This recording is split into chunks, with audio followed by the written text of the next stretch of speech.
자, 여러분, 우리 인사하고 오늘 방송 시작하도록 하겠습니다. 인사할까요? 여러분, 안녕하십니까. 네, 오늘은 금요일입니다. 네. 항상 이 금요일 주말을 맞이하려면 유진 피터슨 방송과 함께 끝내면 굉장히 편한 주말이 되지 않을까라는 생각을 한번 해보고요. 네. 자, 여기가 지금 어디냐? 어디입니까? 장소가 바뀌었습니다. 저희가 평상시에 찍던 곳과는 네네. 장소가 좀 바뀌었죠. 여기가 어디냐면 여기 우리 교육부실입니다. 주일학교 교육부실. 저희가 원래는 이제 저희 사무실에서 찍거나 아니면 담임 목사님의 목양실에서 찍거나 했었는데 오늘은 사정이 있어서 거기서 찍을 수가 없었습니다. 이제 부목사님께서는 설교 준비, 방송 준비를 위해서 뭔가 열심히 하고 계시고 담임 목사님께서도 손님이 찾아오셔서 지금 이제 상담을 하시는 바람에 저희 촬영 장소가 사라져 버렸죠. 아, 그래요. 그래서 네. 저희가 여기로 오게 되었습니다. 네. 그래서 대안을 마련한 장소가 이곳이었습니다. 최선입니까? 그 제가 질문해 드려야 되는 거 아닌가요? 아, 그렇습니까? 최선입니다. 저희가 최선의 대안으로 플랜 B라는 게 있지 않습니까? 그래서 대안으로 여기 오게 되었는데, 여러분, 제가 왜 이런 얘기를 하냐? 오늘 얘기할 주제가 대안이라는 것입니다. 우리가 신앙생활을 하다 보면은 굉장히 이런 많은 대안들을 하게 됩니다. 하나님의 말씀을 가지고 살려고는 하지만 이 삶을 살다 보니까 잘 그렇게 되지는 않더란 말이죠. 그러니까 우리들은 어떻게 합니까? 신앙 가운데 어떤 다른 플랜 B, 다른 대안들을 내놓고 그것이 하나님의 뜻인 듯 생각하면서 살아갈 때가 많은데, 때로는 그 대안들이 잘 되기도 하지만 때로는 그 대안들이 잘못된 나의 어떤 욕심에서 그릇된 하나님의 뜻이라고 허울만 좋은 그런 대안들도 있게 됩니다. 맞습니다. 그래서 오늘 그러한 인물을 한 명 보게 될 건데, 오늘 그 인물은 바로 누구죠? 압살롬입니다. 맞춰야 되는데 하나 둘 셋, 압살롬입니다. 네, 오늘 그러면 압살롬에 대해서 우리 전사님께서 압살롬은 누구이고 어떤 일들을 했고 오늘 본문의 배경이 되는 것이 무엇인지를 설명해 주시기 바랍니다. 알겠습니다. 오늘 말씀은 사무엘하 15장 10절 말씀입니다. 제가 먼저 말씀을 읽겠습니다. 그러나 압살롬은 이스라엘의 모든 지파에게 첩자들을 보내서 나팔 소리가 나거든 압살롬이 헤브론에서 왕이 되었다 하고 외치라고 하였다. 이제 오늘의 배경은 이제 우여곡절을 많이 겪은 압살롬이 이제 마지막에 이제 최후의 반역의 순간에 클라이막스에 등장하는 내용입니다. 그래서 이제 우여곡절을 겪은 압살롬의 이야기는 저희들 잘 알고 있는 것처럼 가장 대표적인 이야기는 뭐 유진 피터슨 묵상 안에서도 이제 소개가 되겠지만 가장 대표적인 이야기를 생각해 보면 동생 다말이 형제인 암논한테 수치를 당한 일이었고, 그런데 그 사건이 벌어졌을 때 아무도 손쓰지 않았죠. 대안을 강구하지 않았네요. 거기에 대한. 그냥 수치를 당한 걸로 끝이 났고, 그거에 대해서도 압살롬은 이제 동생에게 아무 말도 하지 말아라 라고 하고 이제 넘어가요. 그런데 나중에 이제 그 일에 대한 정의를 구현하기 위해서 압살롬이 암논을 죽이게 되어지는 형제의 동족 상잔의 비극이 시작되는 거죠. 그래서 사실 여기서 다윗이 뭔가를 했었어야 돼요. 뭔가 대책을 했는데 게을러 빠진 다윗. 이때 당시에는 이게 사실 다윗이 좀 뭐 다윗의 어떤 강한하게 어떤 그 젊은 시절에 있었던 모습들과는 조금 다른 모습들이 나타나고 있었죠. 그러다 보니까 이 일이 아무도 정의롭게 해결해주지 않다 보니까 본인이 나서서 그 일을 실행하게 되죠. 그리고 나서 어떻게 됩니까? 도망치죠. 결국 구슬 땅으로 도망쳐서 3년을 지내게 되어지는데 다윗에게 이제는 압살롬을 향한 마음이 스멀스멀 올라오기 시작했고 그것을 요압이 눈치를 챘어요. 그래서 요압이 꾀를 통해서 드고아의 여인을 불러와서 꾀를 통해서 압살롬을 다시 자기네 나라로 돌아오게끔 하게 되어지고, 돌아오고 나서도 사실은 근데 또 문제가 일어나요. 다윗이 압살롬을 불러들였지만 얼굴은 보지 않겠다 라고 이야기를 하죠. 그래서 다시 이것도 요압을 통해서 중재를 통해서 왕을 드디어 만나게 되어지고, 왕을 만난 이후에 압살롬도 문제가 발생하기 시작합니다. 근데 사실 나는 여기서 보면 다윗이 역시나 나쁜 사람 같아요. 왜죠? 다윗이 어떤 정의도 어떠한 합당한 처벌도 내리지 않았는데다가 아니 좀 마음이 올라왔으면 불러왔으면 아들이 이제 3년 동안 돌아오지 않았으면 탕자의 마음 맞습니다. 야 다윗은 뭘 그렇게 잘했다고 왕이 되었겠습니까? 가만히 품어주셨는데 좀 아들을 좀 그렇죠. 사실은 줬으면 어떻게 하는 보면은 그런 마음이 있잖아요. 압살롬이 제일 억울한 상황이었던 맞아요. 이때까지만 해도 억울한 상황이잖아요. 그 정의가 있잖아요. 그렇죠. 그 동생에 대한 마음 아픔과 그 그러니까 사랑으로 자기를 맞아요. 구현했고 음. 그런데 아버지가 그것도 해결해주지 않았기 때문에 그러니까. 그렇게 했고 그것 때문에 도망자의 신세가 됐다가 아버지가 다시 불러서 왔는데도 아버지가 또 만나주지도 않아. 되게 정의로운 사람 같긴 해요. 여기까지. 네, 맞습니다. 그런데 아버지를 뵙고 나서 이 압살롬이 변하기 시작합니다. 어떻게 변하냐면 그 뒤로 이제 반역의 모습들이 나타나기 시작하는데 이 반역을 행하는 꾸미는 모사가 조금 질이 좋지 않아요. 이제 저 대표적으로 나오고 있는 이야기가 자기 편을 이제 만들기 시작합니다. 근데 압살롬이 어느 정도 자기 편의 세력을 만든 다음에 어떤 행동을 하냐면 성문 앞으로 갑니다. 성문 앞에 가서 왕에게 자기 문제를 가지고 와서 송사를 하려고 오는 사람들을 다 만나요.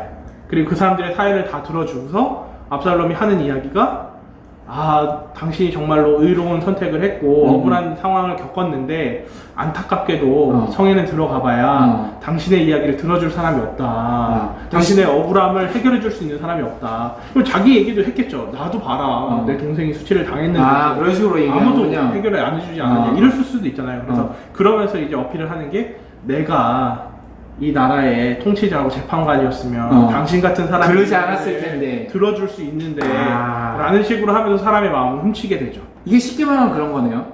담임 목사님한테 상담하러 오는 손님들이 있어요. 교회 신자들이 있고 여러 전화가 많이 오는데 전화를 중간에 가로채서 내가 상담을 해주고 그렇죠. 본인이 이렇게 해서 목사님 바빠서 못 만난다 이렇게 바빠서 못 만나는 정도가 아니라 목사님은 당신 얘기 들을 생각이 없다. 이렇게 상대를 깎아내리고 자기는 높이고 하는 방법들로 이제 사람들의 마음을 훔치고 사람들의 마음을 훔친 결과로 인해서 이제 또 왕에게 마지막까지 속이거든요.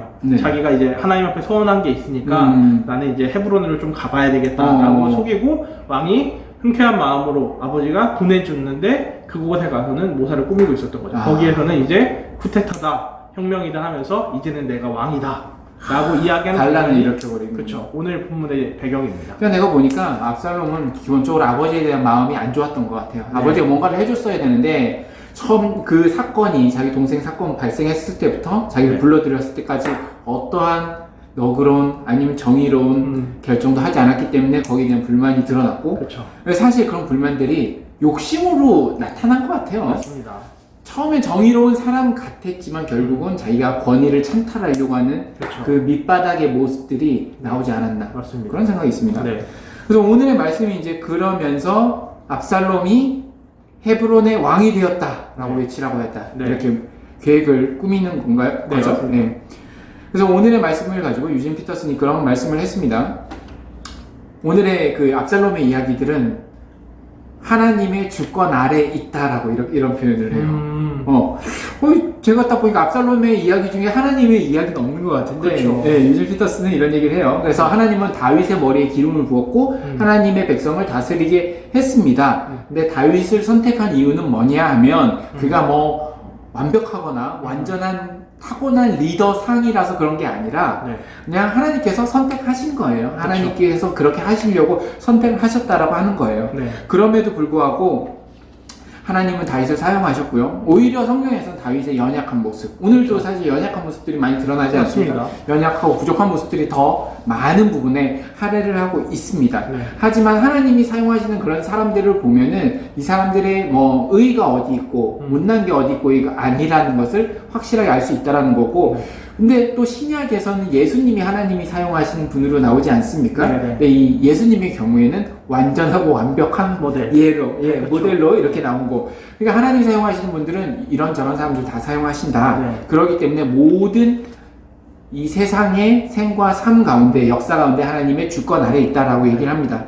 그래서 압살롬의 모든 사건들, 지금 말씀해 주셨던 그 동생을 죽인 그 형제를 죽이는 일이라든가 아니면 요압의 보리밭을 태운다는 이야기, 그리고 다윗의 어떤 부적절한 그 부모로서의 모습들이 있지 않습니까?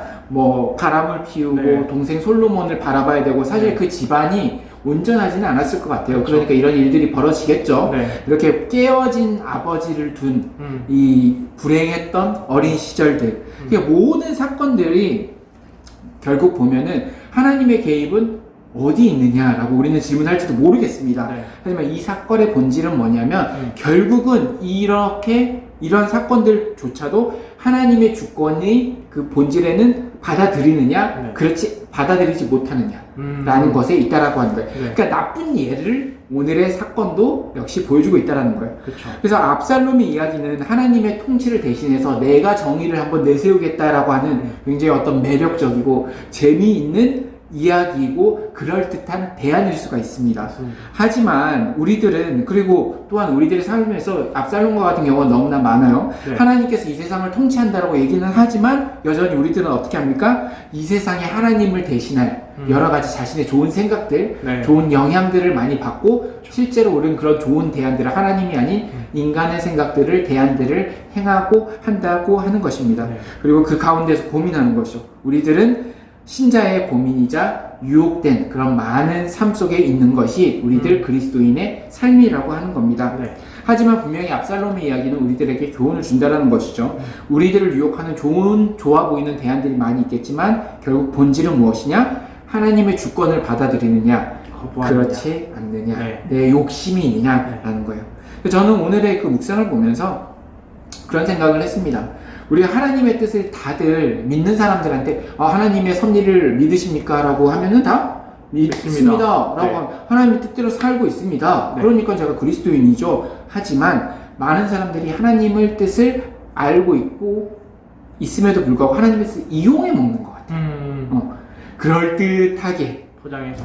포장해서 그런 경우가 굉장히 많이 있는 것 같아요. 네. 제가 아는 청년이 한 명 있는데 그 청년이 사업을 합니다. 그 사업을 하는데 그 청년한테 이제 이런저런 얘기를 하다 보니까 그 청년이 그런 얘기를 굉장히 많이 한 적이 있어요. 이런 얘기를. 나는 하나님께서 나의 삶과 함께하고 동행해 주신다는 건 믿는다. 하나님께서 내가 가는 그 발걸음에 축복해 주신다는 그 말씀을 나는 꽉 붙잡고 있습니다. 그래서 말씀대로 나는 이 삶을 살아가는데 하나님 무조건 축복해 주실 거예요. 하나님이 내가 가는 길을 막을 이유가 전혀 없다라는 거예요. 그래서 네. 저는 이 비즈니스가 반드시 성공할 겁니다. 저는 하나님이 축복을 하시기 그럼요. 때문에. 그 꿈도 크게 가졌어요. 저는 이 업계에서 거의 상위권에 올라가기를 원해요. 제가 그래서 나중에 10억, 100억 정말 많은 상상할 수도 없는 돈을 많이 벌어서 많은 하나님의 뜻의 귀한 사업에 사용되어질 수 있도록 제가 사용하고, 많은 사람들이 그리스도인이라고 하면 아름다운 그리스도인 기업, 아름다운 그리스도인의 모범이 되는 사람이 제가 되겠습니다 라고 포부를 펼치는 네. 이런 청년이 있어요. 굉장히 많은 얘기를 하고 밥도 먹으면서 하면서 이 친구가 그런 그 포부에, 하나님의 꿈에 대한 포부에 절어 있던 그 시절부터 시작해서요, 저는 낙담하고 그냥 안 되는 거야. 이 현실 세계가 어디 그런가? 그렇죠. 사업이 여러분들 쉬운 게 아니지 않습니까? 네. 그러다 보니까 사업이 특히나 작년 코로나 때 완전 직격탄을 맞은 거예요. 그러면서 기울여져 가고 거기에 따라서 안 좋은 일들이 계속 생기고 네. 이제 사업도 조금씩 기울어가고 네. 그런 상황에 있는 친구를 봤습니다. 그러면서 이제 그 친구가 또 그런 얘기를 하더라고요. 하나님이 왜 나한테 이런 시험을 주는지 모르겠어요.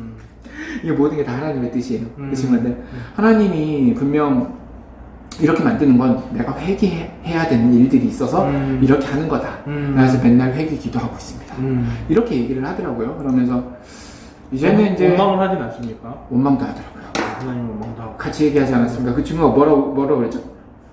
하나님이 나한테 어떻게 이러실 수 있는가? 이러면 하나님이 나를 망하게 할 수는 없는 그렇죠. 것이다. 네. 내가 망하면 하나님도 망하는 거다. 네. 이렇게까지 얘기를 하더라고요. 그 이야기를 들으면서 그게 정말로 하나님의 뜻을 하고 있다라는 거에 대한 결정적인 고백이 마지막에 이야기한 그 고백인 것 같아요. 내가 망하면 하나님이 망하는 거다라는 고백이. 왜냐면 성경에 진짜 나오는 이야기가, 직접 나오는 이야기가 욥의 고백이 있지 않습니까? 네. 욥이 아주 잘 나갈 때까지 잘 나갔던 시절이 있고 모든 사람들이 그를 존경했던 시절이 있었고, 그런데 그렇지 않고 고난이 찾아오고 위기가 찾아왔을 때 사람들이, 아내가 이제 막 하나님의 이름을 저주하고 원망하라고 이야기를 하잖아요. 근데 그때 이제 고백했던 욥의 고백이 주신 이도 하나님이시고 맞아요. 거두신 이도 하나님이시다. 이게 정말로 신앙적인 고백인데, 멋있습니다. 거두어 가셨을 때는 하나님 이럴 수 없다. 나한테 왜 이러냐. 네. 축복 주신다고 했으면서 맞습니다. 그러니까 반만 아는 거죠. 그렇죠. 그 반이 나랑 내 의랑 맞아 떨어지는 맞습니다. 거야. 야, 이렇게 얘기를 하더라고요. 저는 그런 생각을 합니다. 하나님의 뜻을 이용하는 잘못된 생각들. 그러니까 압살롬의 마음과 같지 않았나라는 생각을 그렇죠. 하게 됩니다. 결국 압살롬도 정의로운 듯 행하고 하나님의 뜻, 정의를 세워야 된다라고 일어선 것 같았지만 이스라엘의 억울한 일을 해결해 줄 사람은 나밖에 없다. 아버지 썩었어. 네, 내가 억울한 일을 경험했기 때문에.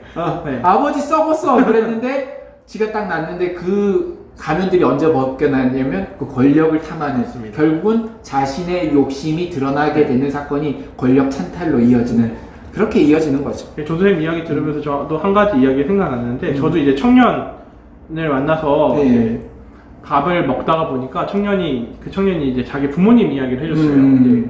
이제 지방에 사는 청년인데 지방에 이제 부모님이 계시고 지금 떨어져 있는 청년인데 부모님이 다니는 교회에 목사님이 새로 오셨다는 거예요. 새로 부임하신. 네, 그 지역에서 거의 제일 큰 교회인데 그런데 오셔서 좀 특이하게도 모든 설교가의 끝이 헌금으로 끝이 나고 있다고 합니다. 특이합니까? 네.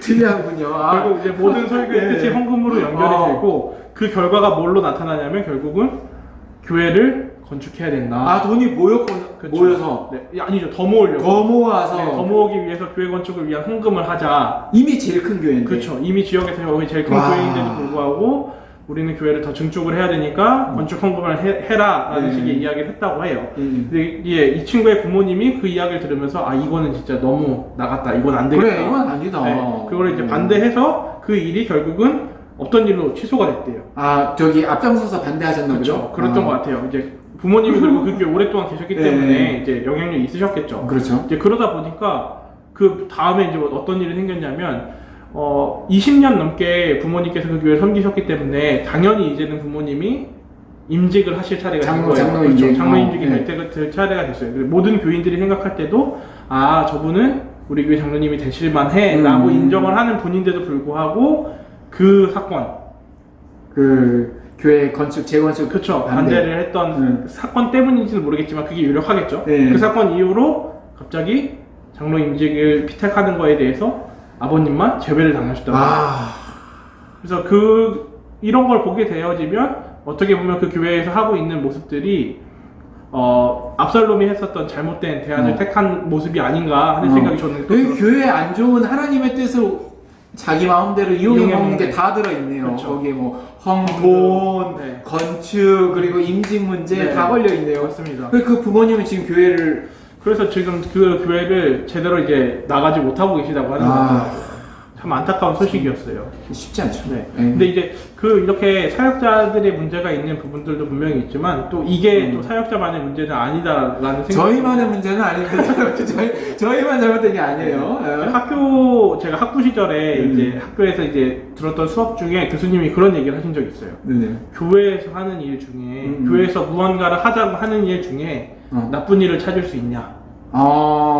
나쁜 일은 단 하나도 없다. 교회에서 하자고 하는 일은 대부분 다 선한 일을 하자고 하는 어떤 사람이 의견을 내던 간에 대부분은 선한 일이죠. 그렇죠. 나쁜 일을 대놓고 교회가 하자고 하는 사람은 없겠죠. 교회가 도둑질을 하자고 모이진 않잖아요. 그러진 않죠. 우리가 모여가지고 강도짓을 하자. 부동산을 투기하자. 어떻게 하자. 그런 이야기는 없잖아요. 대부분 구제하고 선교하고 봉사하고 하는 일들의 이야기들을 하지만 그렇다고 해서 그 선한 모든 일들을 개교회가 감당할 수 있는 것은 아니다. 다 할 수는 없는 거죠. 그렇죠. 맞습니다. 교회가 할 수 있는 일이 있고 작은 교회든 큰 교회든 그 교회가 할 수 있는 일이 있고 할 수 없는 일이 있잖아요. 근데 그렇기 때문에 모든 선한 일을 다 할 수는 없다라는 논조의 이야기를 하셨어요. 그래서 그 이야기를 들으면서 들었던 생각이 그냥 우리 현실 교회도 사실은 그런 문제들이 많이 있지 않나라는 생각이 들었어요. 그러니까